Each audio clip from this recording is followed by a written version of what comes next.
hire for agility, hire for leadership skills, hire for the business acumen, and trust that they are going to adjust and adapt, not only themselves, but the team, to solve for the problems of today and adapt to the problems of the future. Hi, I'm Jean Allen, a partner in Heidrick Struggles New York office and the head of our communications practice. In today's podcast, I'm talking to two of my colleagues, John Abele and Kristin Deutmeyer.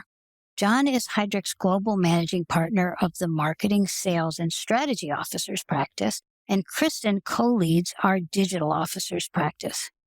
Today, we've gotten together to talk about the blurring lines between our respective functions and what that means for companies as they try to decide what capabilities their leaders will need to build and protect their reputation and brands.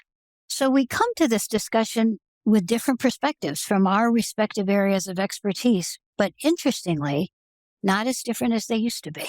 So on that note, I'd love to ask my colleagues, just to get started, what do you think is causing this blur between our respective areas? Jean, it's John. I'll jump in first on that if I could. A couple of things I've seen through this continued blurring of roles and responsibilities in those lines. First, I think most commonly, it's the prevalence of technology. We've seen the advancements of technology over the last literally 20 years since the advent of all this logging online for the first time. But today, technology has become so woven into the fabrics of these roles. Therefore, as technologies become more part of the fabric of what each person is doing, it's less of a separate camp that can be parked out on the side to be recruited for separately. It's now part of everyone's job. So I think that is probably the first and biggest aspect. The second I would add is, I think as that has transformed many industries, customer expectations continue to rise. So customers are not stagnant. It's not a status quo. They see more and more of what's possible and they demand it and want it. And so I think that increases the need and the demands for each leader who's out there to respond to those in various shapes and forms. And it causes them to be much more creative and agile than ever before. And last thing, I would say private equity has become such a predominant force that they are pushing even very hard in a lot of industries and a lot of sectors for more responsibility being concentrated in less leaders. And so therefore, they're trying to pack more into one bag, if you will. They like to have, as I would like to term it, a single neck to choke if they need to come back. And so oftentimes they want to combine responsibilities around marketing and digital communications and even sales under one leader to really have that one person be the point of contact for all the issues, concerns, and any challenges going forward. Totally agree. I mean, the technology and the data that lies underneath this, I think then the simple answer, and John, you said this, is the customer, right? I think sometimes CMOs and heads of communications, they long for easier days. 20 years ago, 10 years ago, their roles were just very different. And it was a lot more of pushing things out. And now the customer or the user or the consumer, whoever that end person is just demanding so many more things from a brand or from a company. And so I think just a simple answer is it's the customer and how to meet their demands wherever they are and however they want to receive that type of information or how they want to interact with a brand or an organization. And then I would throw into that the fact that there's so much more pressure on organizations now to take stands on social issues. So you put that in the mix, and there's just a whole lot going on as you try to think, what kind of leader do I need to respond to all this? Which is, I think, sort of leads to something else that I wanted us to talk about, which is I see companies saying, I know I need a strong public-facing person to communicate our messaging.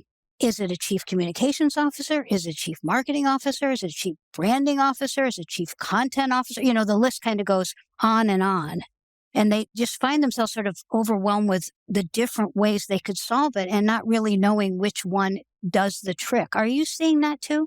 So I absolutely agree. There's so many different titles out there. And this is one of my favorite conversations to have with clients is to really get to the heart of the matter of what they actually need. And sometimes you can be oversimplified. And so just take the CMO role and the head of communications and how those have all changed. I think part of it is the technology that John mentioned, and then it's also the rise of the data that drives all the performance marketing around it. So think of all of the consumer internet companies that have been launched in the last 20 years, and they're more product-led companies.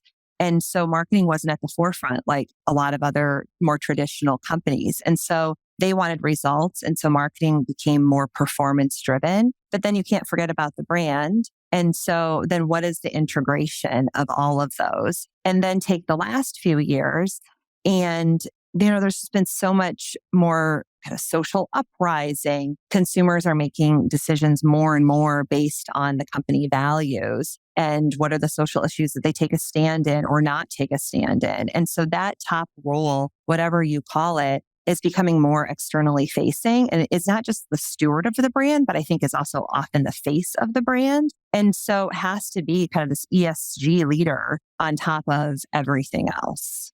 Kristin, that's a great point. And I think, Jean, to your point from the world of communications, Kristin's seeing it from digital and I'm seeing it from marketing, but in essence, it's the same problem.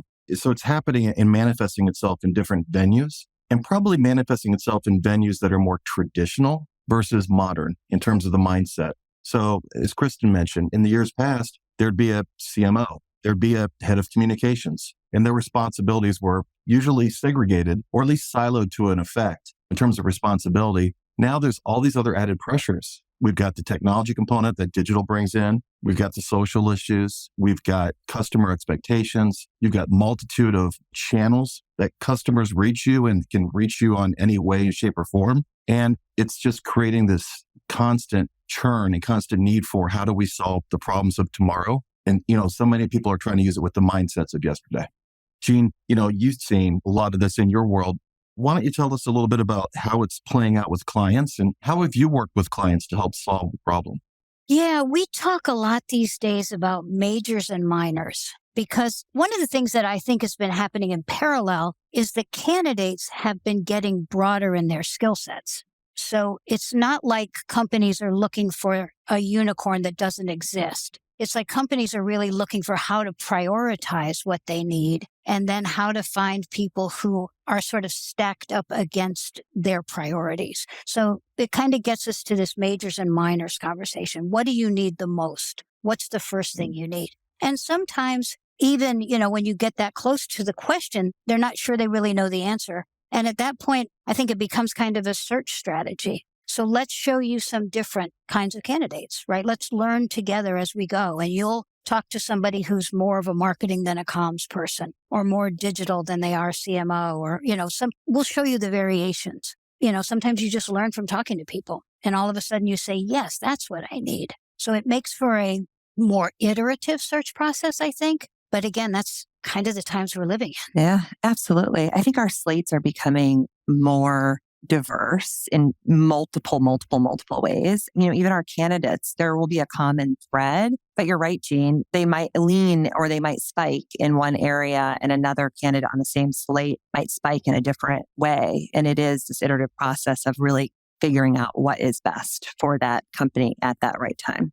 Yeah, Jean, I think you touched on an absolutely great point.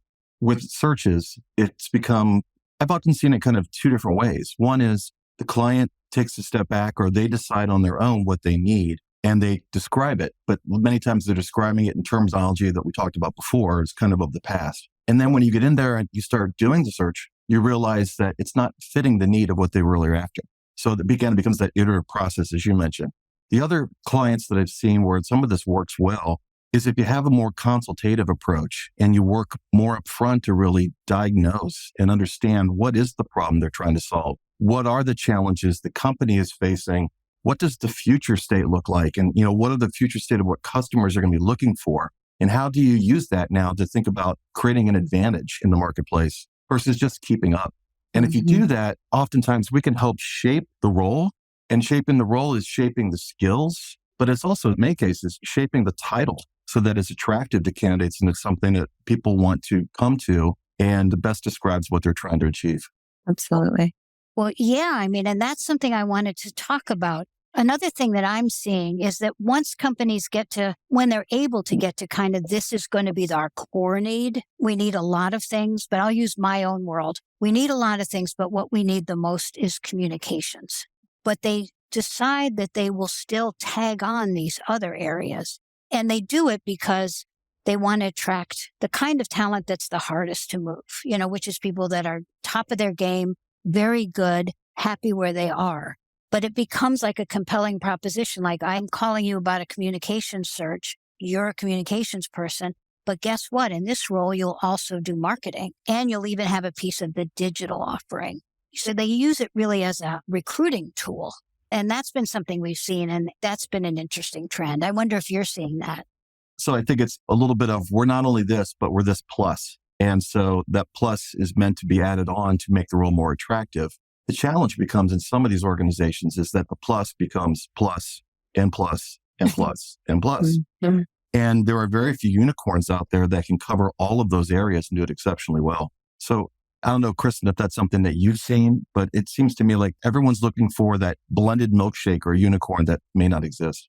Yeah. And I think at the end of the day, companies need to hire for the leader that they need, not what they want. And I think that's hard to really determine where the company is at in their journey in terms of growth, non-growth, like wherever they are, wherever their brand is their brand healthy? Is it not? Wherever they are, they need to hire for the CMO, the head of comms, the chief digital officer, the chief customer officer, whatever that is for what they actually need. And they can't expect to solve for everything in one person. And so also just being honest about, maybe the company needs this for 3 years and not trying to solve it for 10 years. That top marketing communications leader is such a short tenure these days that you can't expect someone to be kind of everything for all time. And so really determine what you need today and what you need, maybe in a year or two. And so just to get that started. And then I think the other thing is the marketer or the communications person is more and more involved with the board these days. And so hiring for strategic vision who can enable a team of experts is also really important because they need to have credibility with the board. They need to be able to take that vision and execute and implement it. And so then hiring all these experts underneath becomes important, but not expecting that top person to be an expert in all areas. Kristin, I think you just nailed it. I think that is one of the things that I've talked to many, many clients about is trying to solve for everything in one person is an impossibility. Solve for it in the composite. So to your point, if there's certain elements that are needed now that may be important for now, but may drop off later, hire those as people who are working for the top person, as opposed to making sure the top person has to cover everything. Therefore, when you've got leaders today, the most important skill set often isn't even the functional skills. It's the leadership skills. It's that business acumen. It's the ability to manage a very diverse, oftentimes now distantly located team that has a very wide array of skill sets. And so the leadership elements become even more critical than even the functional skill sets in many, many cases. I completely agree with that. You can go through the whole exercise. What do you need most? And decide it's a marketing person, but end up hiring a communications person or a digital person instead, because when they walked in the door, you knew that they could meet the challenge. You knew that they had the agility, that they had the leadership skills. So I think that's right. I think a lot of these blurring lines situations end up getting resolved because a leader walks in the door and people say, okay, this person will be able to figure out the complexity of what we're dealing with. Well, and I think it goes back to what we said at the beginning is that it goes back to the customer. And so it's that leader who can be the voice of the customer and take that throughout the entire company and always just be the champion for the customer and going back to that. I think that's right. And I think, Jean, to your point, and just adding what you say, Kristin, back in the days, we were always told, did you want the person who's the expert in the field you're solving for today? Or would you rather have the person who's just incredibly bright, smart, and agile who will figure out the problems of tomorrow and solve them? I think it's so much more now about that latter. Hire for agility, hire for leadership skills, hire for the business acumen, and trust that they are going to adjust and adapt, not only themselves, but the team to solve for the problems of today and adapt to the problems of the future. So to your point, Jean, I think it's less about what is your heritage? Are you communications? Are you marketing? Are you digital? And it's much more about now that you've got that as table stakes, what are your differentiators? And I think it comes back to the skills we just discussed. Mm-hmm. I know what I'm always looking for in a candidate, high EQ, low ego, open mind, and the ability to listen. And I think when you work in the kind of complexity that we now expect people to operate in, if you don't have those things, you're kind of cooked. Agreed. And it's interesting.